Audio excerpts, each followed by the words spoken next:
সাবেক প্রধানমন্ত্রী শেখ হাসিনা ও তার ছেলে জয়ের বিরুদ্ধে ৩০ কোটি টাকা ডলার পাচারের অভিযোগের অনুসন্ধান শুরু করেছে দুদক। রোববার দুদকের জনসংযোগ কর্মকর্তা ও উপপরিচালক আক্তারুল ইসলাম বাংলা নিউজকে বিষয়টি নিশ্চিত করেছেন। তিনি বলেন, ক্ষমতাচ্যুত প্রধানমন্ত্রী ও তার ছেলের বিরুদ্ধে বিদেশে টাকা পাচারের বিষয়টি অনুসন্ধান শুরু করা হয়েছে। শেখ হাসিনা ও জয় ছাড়াও যাদের বিরুদ্ধে অনুসন্ধানের বিষয়ে সিদ্ধান্ত হয়েছেন তারা হলেন শেখ হাসিনার বোন শেখ রেহানা ও তার মেয়ে টিউলিপ সিদ্দিক।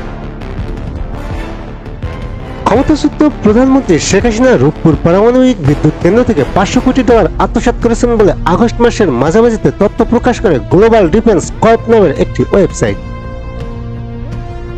ওয়েবসাইটের প্রতিবেদনে বলা হয়, এই আত্মসাতের কাজে তাকে সহায়তা করেছেন ছেলে সজীব ওয়াজেদ জয় ও টিউলিপ সিদ্দিক।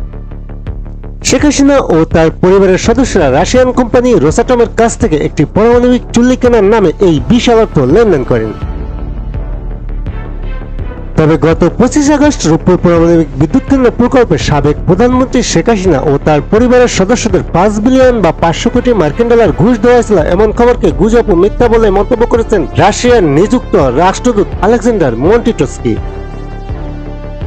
গণমাধ্যমে এই খবর প্রকাশিত হলে তা নিয়ে গত ৩ সেপ্টেম্বর উচ্চ আদালতে রিট করেন নর্থ সাউথ বিশ্ববিদ্যালয়ের লেকচারার ববি হাজ্জাজ।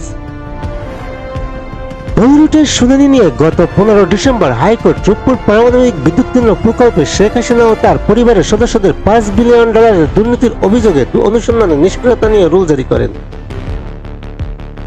ছাত্র জনতার অভ্যুত্থানে গত ৫ আগস্ট পতন হয় আওয়ামী লীগ সরকারের।